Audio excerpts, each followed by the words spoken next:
Okay, now to check on these. These are the other Home Depot finds that my hubby found for me. And they're gorgeous. They're a little bit dirty. I haven't really cleaned them. That's the thing with the big box stores when you find these plants, that they have some water spots and they're a bit dusty, but they're gorgeous. I really like the way they look in these pots, which is making me sad because I think I might have to repot them. Because look at this, check this out. See how the roots are coming out from the bottom? That is not good for the plant. I mean, these like to be root bound, but that's a bit much. Let's check this one. This one seems lighter. And this one does not seem to be the roots coming out. So I think this one does need to be potted in a different pot. I'm a little bit sad about that because they look great again, once again over there. So if I was to pot this one, I could pot it in this.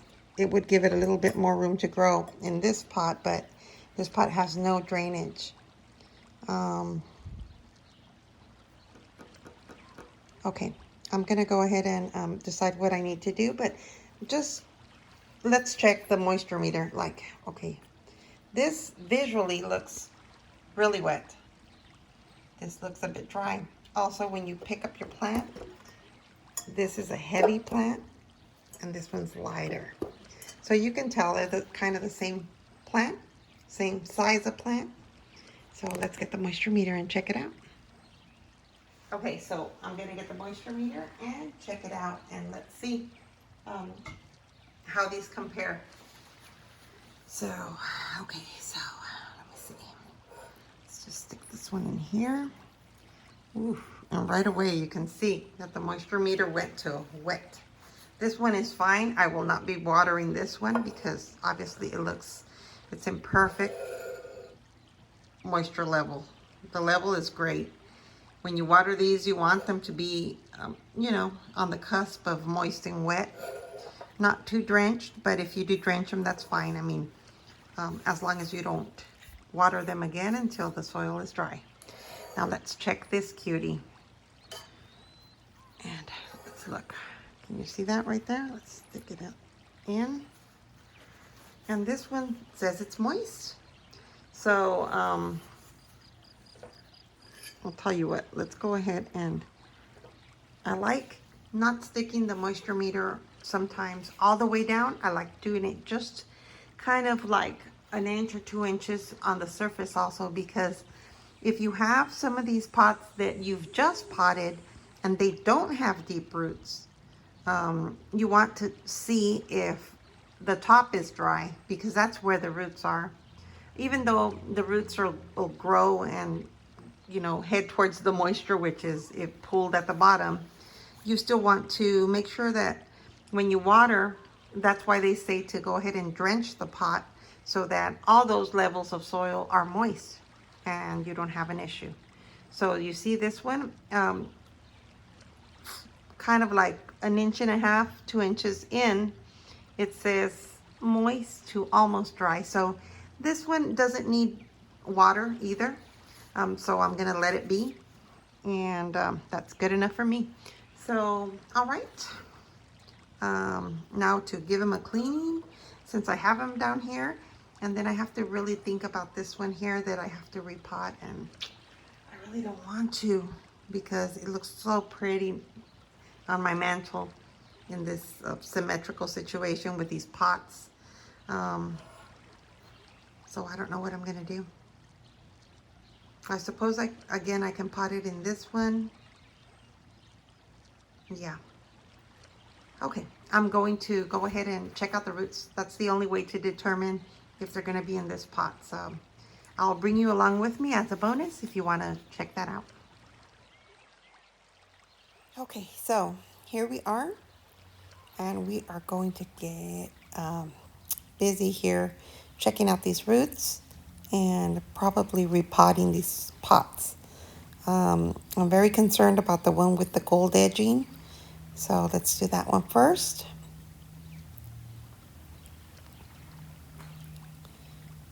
Okay, so I really like the way they're putting like a little lip on these pots to kind of give them like little legs so that they don't sit in the water inside those ceramic pots. They have a little bit of leeway with the moisture. Ooh. But then again,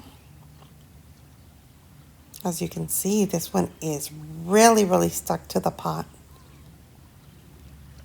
Even though the plant looks really nice, very healthy, yeah, there's an issue. So I'm gonna have to spade it out of there. And my daughter and my daughter-in-law, thank you so much. I love these little tools. They're awesome for potting small pots. And here I am trying to be as gentle as I can, but yeah.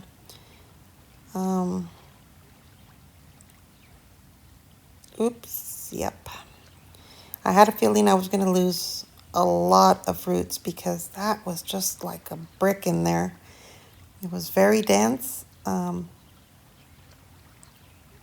stuck to the wall of the pot.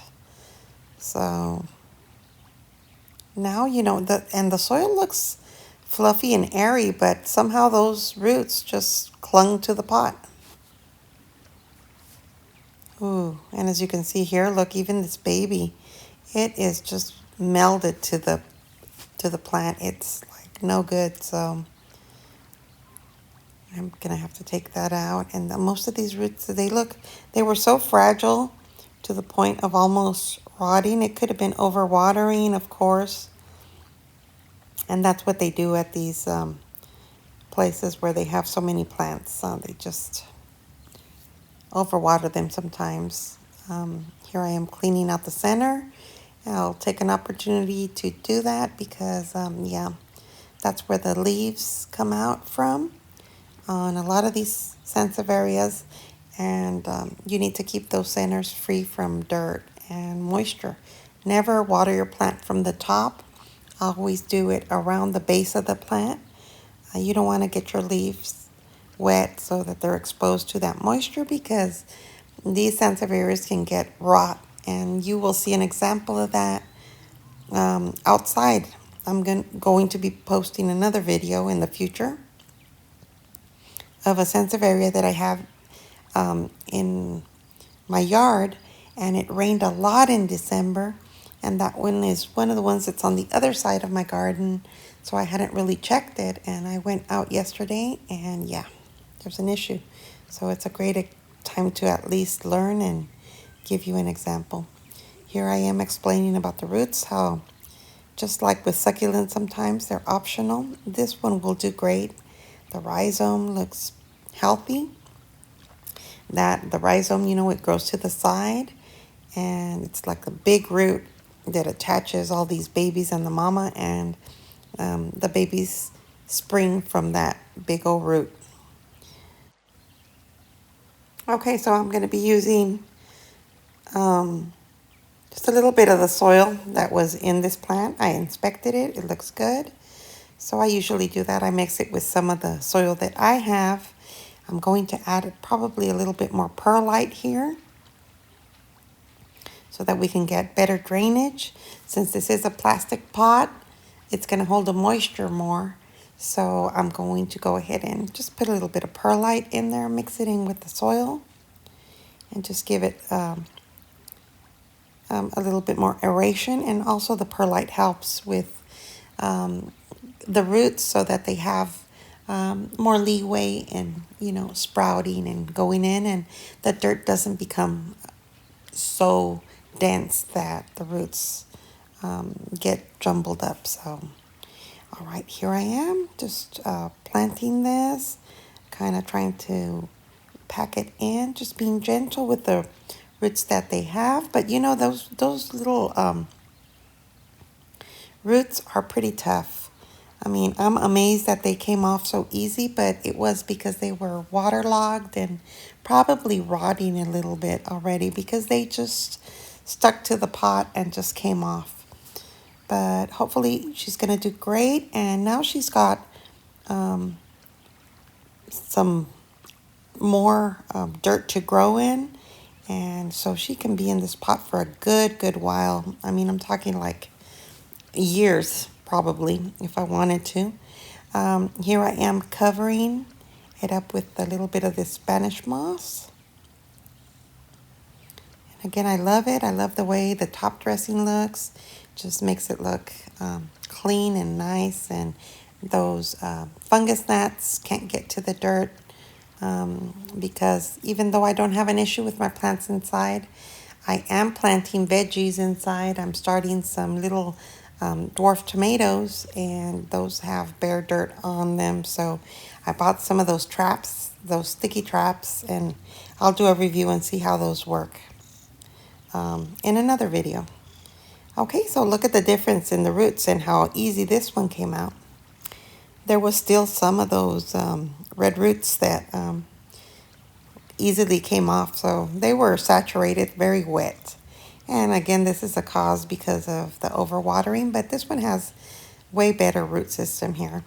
So again, this one I'm going to repot it so that both of these grow kind of at the same rate, and I don't have to worry about repotting these in a long time.